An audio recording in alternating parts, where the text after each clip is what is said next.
নমস্কাৰ ৰাইজসকল, মই কিশোৰ Hazarika agriculture farming মোৰ অনুভৱলৈ আপোনালোকক সকলোকে স্বাগতম জনাইছোঁ। মই আপোনালোকলৈ আজি এটা ভিডিঅ' লৈ আহিছোঁ। এই ভিডিঅ'টো মই যি গৰু গোবৰ আৰু পেচাব সংৰক্ষণৰ যিটো ভিডিঅ' দিছিলোঁ তাৰ পিছৰ পৰ্যায়খিনি মই আজি আপোনালোকক দেখুৱাম। পচন সাৰৰ যি কামটো কেনেকৈ কৰিছোঁ বা কি কৰিছোঁ এই গোটেই কথাখিনি দেখাম। আপোনালোকক ভিডিঅ'টো দিবৰ কাৰণে এইকেইদিন ভিডিঅ'টো কৰিবৰ কাৰণে বৰ অসুবিধা হৈ আছে। বতৰ শান্তি দিয়া নাই। আজি উপায় নাই, আজি আপোনাৰ কিনকিনকৈ বৰষুণ আহি আছে যদিও আজি মই ভিডিঅ'টো বনাইছোঁ।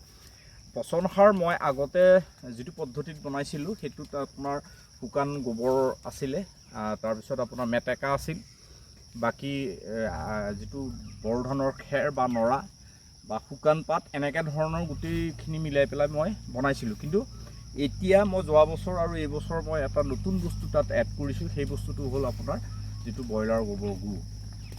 এতিয়াতো কথাটো হ'ল যিসকল খেতিয়কে ব্ৰইলাৰ গোবৰটো ডাইৰেক্ট ইউজ কৰি আছে সেইসকলে নিশ্চয় এটা কথা জানে যে ব্ৰইলাৰ গোবৰটো এটা উৎকৃষ্ট সাৰ হয়।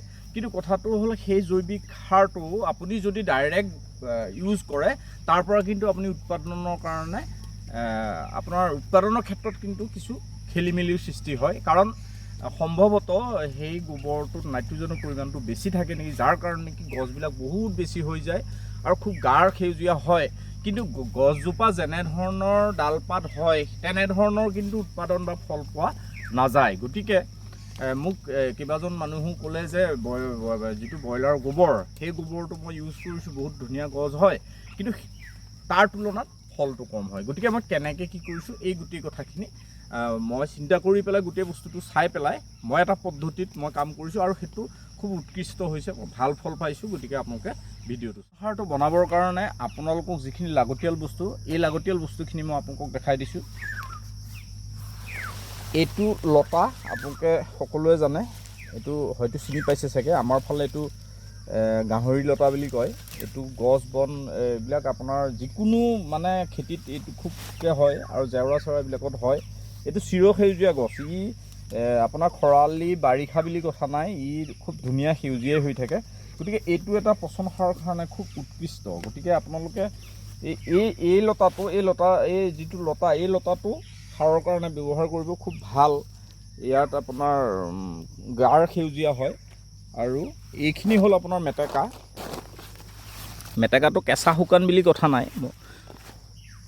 তাৰপিছত এইটো হ'ল শুকান পাত।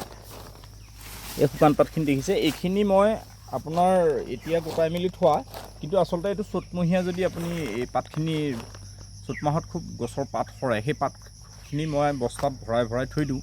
কিন্তু সেইখিনি মই যিহেতু ব্যৱহাৰ কৰিছোঁ, আজি ভিডিঅ'টো বনাবৰ কাৰণে মই এইখিনি আপোনালোকক দেখাবৰ কাৰণে আনিছোঁ। এইটো হ'ল আপোনাৰ যিটো বৰ ধানৰ খেৰ। এই বৰ ধানৰ খেৰটো খুব গৰম হয়। এই বৰ ধানৰ খেৰটো আপোনাৰ গৰুৱেও খুব কম খায়। গতিকে মই বৰ ধানৰ খেৰটো যিহেতু এনেই পেলনি যোৱাতকৈ মই এইটো পচন সাৰত ব্যৱহাৰ কৰিম। দ্বিতীয়তে হ'ল কি, এইটো আপোনাৰ দেখিছে, এইটো হ'ল আপোনাৰ ব্ৰইলাৰৰ যিটো গোবৰ। মই মাত্ৰ ইয়াত গোটেই সাৰৰ যিটো বেগ হ'ব, এই বেগটোত আপোনাৰ মোটামুটি প্ৰথম আপুনি 2 কুইণ্টেল 2.5 কুইণ্টেল ভৰাব পাৰে। তাৰপিছত গৈ যেতিয়া কম্প'জ হ'ব, পচিব, তেতিয়া আপোনাৰ ইয়াৰ পৰা মোটামুটি 1 কুইণ্টেলমান সাৰ আপোনাৰ এটা বেগত হয়। মই 2 মিটাৰকৈ পলিথিনটো কাটোঁ। এই ক'লা পলিথিনটো মই ব্যৱহাৰ কৰোঁ, বা আপোনালোকৰ অন্য ধৰণৰ কালাৰ ব্যৱহাৰ কৰিলেও হ'ল। পলিথিনটো অলপ হাৰ্ড চাব। সেই পলিথিনটো 2 মিটাৰ জোখত কৰিলেই হ'ল, কাৰণ 2 মিটাৰতকৈ বেছি কৰিলে আপোনাৰ ভৰাবলৈ ওখ হৈ যায়, অসুবিধা হয়। গতিকে আপুনি 2 মিটাৰত টুকুৰা কৰিব, টুকুৰা কৰি ধুনীয়াকৈ মূৰটো গোটাই পেলাই আপোনাৰ ৰছী দি বান্ধি বস্তাটো ওলটাই দিব। ওলটাই দিয়াৰ পিছত আপোনাৰ এনেকুৱা মোনা মানে বস্তাৰ নিচিনা হৈ যাব। গতিকে এইটো আপুনি ল'ব। লোৱাৰ পিছত ইয়াত দেখিছে মই প্ৰথম তলত এইখিনি গোবৰ, শুকান গোবৰ, এই গোবৰখিনি মই দি লৈছোঁ। দি লৈ বাকীখিনি মই আপোনালোকক এতিয়া মই দেখাম। এইখিনি কাটিব লাগিব, যিহেতু লতাখিনি কাটিব লাগিব। যদি আপুনি নাকাটে তেতিয়াহ'লে সাৰটোৰ ক্ষেত্ৰত ই অলপ জাবৰ জাবৰ হ'ব। আপুনি সাৰটো দিবলৈ বা কৰিবলৈ অলপ অসুবিধা হয়। এই কামখিনিয়ে মাত্ৰ অকণমান আপুনি লতাখিনি কটা, খেৰখিনি কটা, এই কামখিনিয়ে আপোনাৰ টান হয়। লতাখিনি খেৰখিনি কাটি লোৱাৰ পিছত গোটেই কামখিনিত কিন্তু আপোনাৰ ইমান কষ্ট নাই। গতিকে মই এইখিনি আপোনালোকে এনেকৈ সৰু সৰুকৈ কাটি ল'ব। এনেকৈ সৰু সৰুকৈ কাটি ল'লে যেতিয়া এনেকুৱা সৰু সৰু হ'ব, এই সাৰটো যেতিয়া হ'বগৈ আপোনাৰ 4 মাহৰ পিছত যেতিয়া সাৰটো আপোনাৰ হ'বগৈ, এইটো যদি আপোনালোকে সৰু সৰুকৈ কাটি দিয়ে, তেতিয়া আপোনাৰ সাৰটো আপুনি ব্যৱহাৰ কৰিবলৈ গছৰ পুলিত বা ক'ৰবাত দিবৰ কাৰণে আপোনাৰ অসুবিধা নহয়। যদি আপুনি এনেকৈ বনাব পাৰে, গোটেই জংঘলগাল এনেকৈ দিও আপুনি কৰিব পাৰে, কিন্তু তেতিয়া কি হ'ব, সাৰটো এই পাতখিনি পচি যাব। পচি যোৱাৰ পিছত এই লতাবিলাক যিবিলাক অলপ হাৰ্ড লতা আছে, এইবিলাক নপচে। তেতিয়া কি হ'ব, আপোনাৰ সাৰটো গোটেই এইবিলাক জংঘল হৈ যাব, আৰু সাৰটোৰ পিছত আকৌ আপুনি চালিব লাগিব বা অন্য ধৰণৰ এনেকুৱা কৰিব লাগিব। সেইকাৰণে আপুনি এনেকৈ সৰু সৰুকৈ কাটি ল'ব। এনেকৈ সৰু সৰুকৈ কাটি ল'লে আপোনাৰ সুবিধা হ'ব। মই এইবছৰ ভাবিছোঁ যে মই এটা কাটিং মেচিন এটা আনিম বুলি ভাবিছোঁ, কাৰণ সাৰৰ কাৰণে খুব প্ৰয়োজন মোৰ। নিজৰ খেতিখিনিৰ কাৰণেও সাৰটো বনাব লাগে। গতিকে মই এটা জংঘল মানে যিটো মেচিনত কাটিব পাৰি, জংঘল বা খেৰ এনেকুৱা ধৰণৰখিনি কাটিবৰ কাৰণে মোৰ সুবিধা হ'ব। মই এইবাৰ মেচিন আনিম বুলি ভাবিছোঁ, কাৰণ এনেকৈ কাটিবলৈ আপোনাৰ বহুত সময়ৰ প্ৰয়োজন হয়। খেৰখিনিও আপোনালোকে এনেকৈ সৰু সৰুকৈ কাটি ল'ব, তেতিয়া সোনকালে পচিব। এইটো আপোনাৰ মেচিন হ'লে ভাল হ'ব। মই মেচিনত কাটিবলৈ সুবিধা, গতিকে মই এইবাৰ সাৰৰ কাৰণে মেচিন এটা আনিম বুলি ভাবিছোঁ। আৰু মোৰ যিহেতু গৰুও আছে, গতিকে ঘাঁহ কাটিবলৈও সুবিধা হ'ব। এনেধৰণে আপোনালোকে কাটি ল'ব।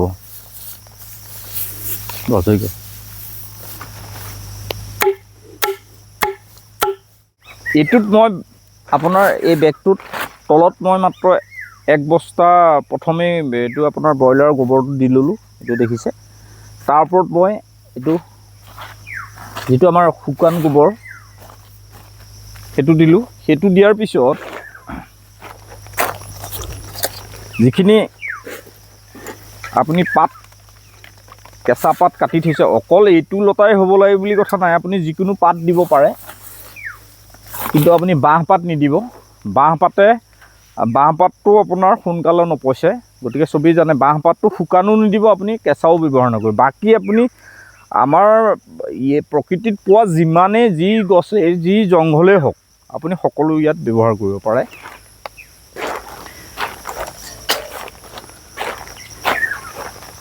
ইয়াৰ পিছত মই আকৌ ইয়াত অলপ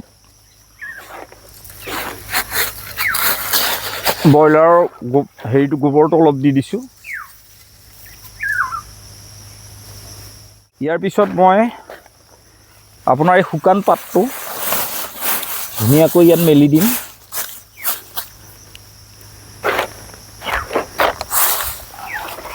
মানে আপোনালোকে তৰপ বাই তৰপ কৰিব, একেলগে ঢেৰ বস্তু দি নিদিব। এইখিনি শুকান পাতখিনি দি লৈ আকৌ আপুনি 4-5 পাচি আকৌ গোবৰ দিলে।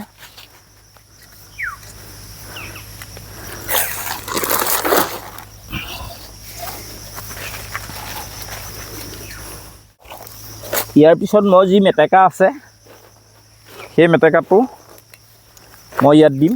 এইটো আপুনি এনেকৈ হাতেৰে অলপ ফঁহিয়াই দিলেই হ'ল। এইটো গলি যাব, এইটো পূৰা গলি যাব, ইয়াত একো নাথাকে। মাত্ৰ অলপ এনেকৈ ভাঙি দিব। এইটো এটা খুব উৎকৃষ্ট সাৰ, আপোনাৰ খেতিৰ কাৰণে বৰ উপযুক্ত। মই আগতো বহুবাৰ ব্ৰইলাৰৰ গোবৰটো মই যোৱা বছৰৰ পৰাহে ইউজ কৰিছোঁ, কিন্তু এনেই মই এইখিনি বস্তু দি গোবৰ, শুকান গোবৰ, আপোনাৰ মেটেকা, শুকান পাত, এইখিনি দিয়েই মই কামখিনি কৰিছিলোঁ। লতা, কেঁচা পাত। আকৌ মই ব্ৰইলাৰ যিটো গোবৰ আৰু অলপ দি দিলোঁ। আপোনাৰ 3-4 চৰিয়ামান আকৌ দি দিব, মানে কমাই 3-4 চৰিয়া দিলে, আকৌ দিলে প্ৰতিটো বস্তুৱেই কমাই আপুনি তৰপ বাই তৰপ কৰক। কৰাৰ পিছত এইবাৰ মই খেৰটো দি দিম।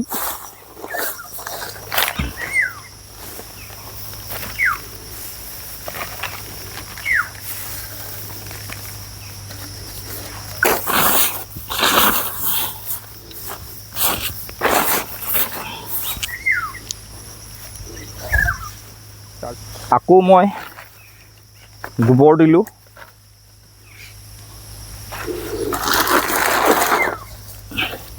গোটেই বস্তুখিনি ওচৰতে আপোনালোকে গোটাই ল'ব। গোটাই লৈ পেলাই অলপ অলপকৈ তৰপ বাই তৰপ বস্তুখিনি আপোনালোকে দি যাব।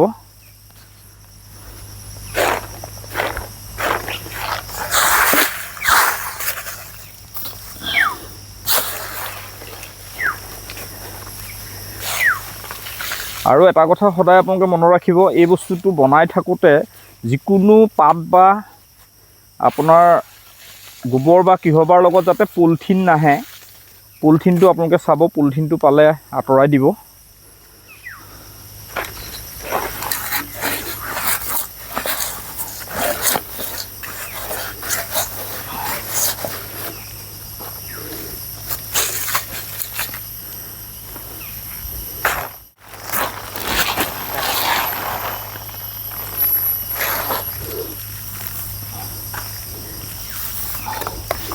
আকৌ অলপ মই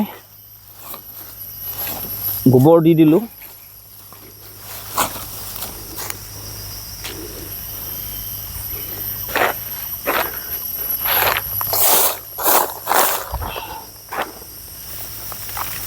অলপ খেৰ দিলোঁ। যিখিনি আপোনাৰ শুকান পাত আছে সেইখিনি মই দি দিলোঁ।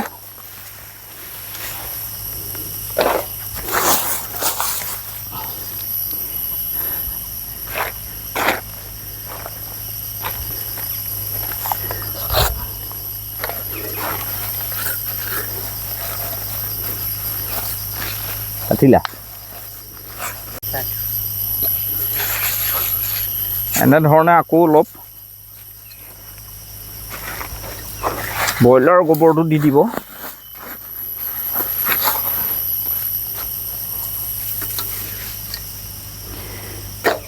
এনেধৰণে আপোনালোকে যিমান পাৰে তৰপে দি পেলাই গোটেই বস্তুখিনি গোটাই লৈ যিমান ভৰাব পাৰে, আপোনালোকে বেগটোত যিমান ভৰাব পাৰে ভৰাই শেহত আপুনি ধুনীয়াকৈ বেগটো এনেকৈ দাঙি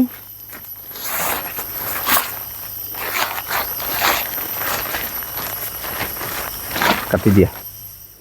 সকলো বস্তু দিয়াৰ পিছত আপোনালোকে ধুনীয়াকৈ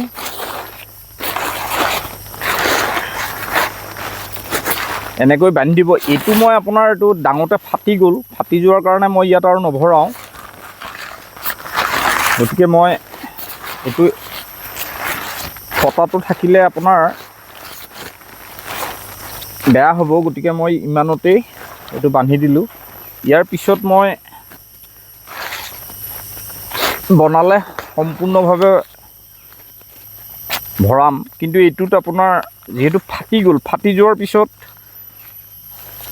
এইটো বনাই লাভ নাই, কাৰণ ইয়াত হাৱা সোমাব। গতিকে আপোনাৰ হাৱা সোমালে সোনকালে আপোনাৰ বস্তুটো নপচিব, কম্প'জ নহ'ব। এই কামটো আপুনি গাঁত খান্দিও কৰিব পাৰে। গাঁত খান্দি পেলাই পলিথিনটো তাত ভৰাই সেইটো কৰিলে আৰু বেছি সোনকালে আপোনাৰ হয়, কিন্তু গাঁত ইমান ডাঙৰ গাঁত খান্দিবলৈ অসুবিধা হয়, মই এনেকৈয়ে বনাওঁ। আৰু দ্বিতীয়তে কথাটো হ'ল, মই পৰৱৰ্তী সময়ত পাকাৰ টেংকি বনোৱাৰ কথা ভাবি আছোঁ। পাকাৰ টেংকি যদি হয় এইটো কাম কৰিবলৈ বহুত ভাল হয়। এইটো চাওক, এইটো মই আপোনাৰ বনাই থোৱা আজি, এইটো আপোনাৰ মই বনাইছিলোঁ 20 এপ্ৰিল 2026 মই লিখি থোৱা হৈছে, কাৰণ 20 এপ্ৰিলত যিহেতু এইটো বনোৱা হৈছে, এইটো 3 মাহ কমাই 3 মাহ 4 মাহ আপোনাক লাগে, মানে 3 মাহমান হ'লে বেছি ভাল হয়।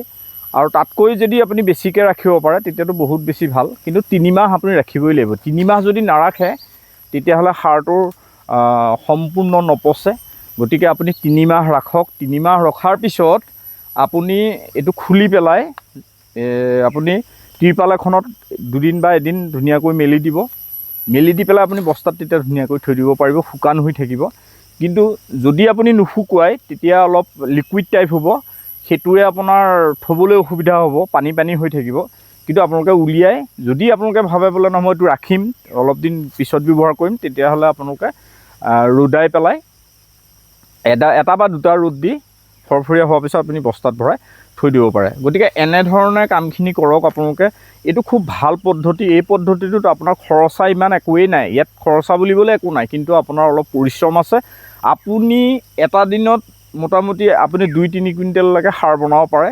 এইটো আপোনাৰ যদি মই 3-4 কুইণ্টেল ইয়াত ৰাখিছিলোঁ, এইটো গৈ মোৰ ইয়াত 1 কুইণ্টেলমান সাৰ থাকিবগৈ। গতিকে এই যিটো 1 কুইণ্টেল সাৰটো, এই 1 কুইণ্টেল সাৰটোৱে আপুনি মোটামুটি 1 বিঘা মাটিৰ কাৰণে আপোনাৰ সম্পূৰ্ণ উপযুক্ত এটা সাৰ হ'ব। গতিকে আপুনি এই সাৰটোৰে আপুনি কাম কৰি চাওক, আপোনালোকে ভাল পাব, খুব উৎপাদন ভাল। তাৰ গোটেই কথাখিনি আপোনাৰ এই সাৰটো ব্যৱহাৰ কৰাৰ পিছত আপোনালোকে কৰি চালে গম পাব। কিন্তু ডাইৰেক্ট আপোনালোকে ব্ৰইলাৰ গোবৰ কেতিয়াও ব্যৱহাৰ নকৰিব। ডাইৰেক্ট ব্ৰইলাৰ গোবৰ ব্যৱহাৰ কৰা যিসকল কৃষকে ব্যৱহাৰ কৰিছে তেওঁলোকেও পাইছে, ময়ো নকৰা নহয়, ময়ো কৰি চাইছিলোঁ, কিন্তু সেইমতে আপুনি উৎপাদনটো নাপায়। যদি আপুনি এনেধৰণে কামখিনি কৰে আপোনাৰ উৎপাদন খুব সুন্দৰ। আজিৰ ভিডিঅ'টো যদি ভাল লাগিল আপোনালোকে মোক কমেণ্টত জনাব, এটা লাইক কৰিব, শ্বেয়াৰ কৰিব, আৰু মোৰ ভিডিঅ'টো যদি আপুনি নতুনকৈ চাই আছে এটা ছাবস্ক্ৰাইব কৰিবলৈ নাপাহৰিব। আজিলৈ আহোঁ, ধন্যবাদ।